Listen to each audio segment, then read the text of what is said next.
यदि देहं पृथक्कृत्य चिति विश्राम्य तिष्ठसि अधुनैव सुखी शांतो बंध मुक्तो भविष्यसि। हे शिष्य, यदि तू देह तथा आत्मा का विवेक करके अलग जानेगा और आत्मा के विषय में विश्राम करके चित्त को एकाग्र करेगा, तो तू इस वर्तमान ही मनुष्य देह के विषय में सुख तथा शांति को प्राप्त होगा।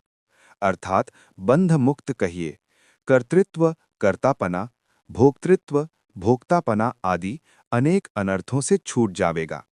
न पृथ्वी न जलम न वह्निर न वायुर्न वा नभः नात्मा न चानात्मा शुद्धो हमिति निश्चयः। इस श्लोक में अष्टावक्र ऋषि साधक को उसके वास्तविक स्वरूप से परिचित करा रहे हैं। सबसे पहले वे कहते हैं, मैं पृथ्वी नहीं हूं, न जल हूं, न अग्नि हूं, न वायु हूं और न आकाश हूं। अर्थात ये शरीर जिन 5 तत्वों से बना है, मैं उनमें से कोई नहीं हूं।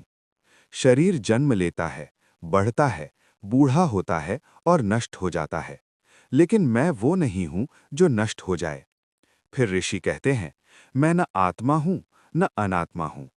ये बात सुनने में कठिन लगती है, लेकिन इसका अर्थ ये है कि मैं आत्मा हूं कहना भी एक विचार है, और विचार भी अंततः मन में ही उठते हैं।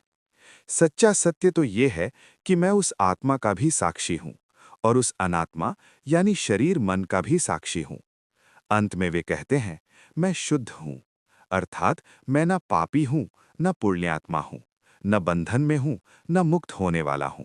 मैं तो प्रारंभ से ही शुद्ध, निर्लेप, अचल चेतना हूं।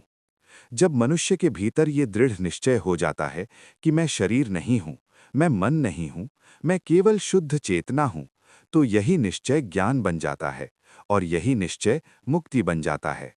इस श्लोक का सार: शरीर बदलता है, तुम नहीं।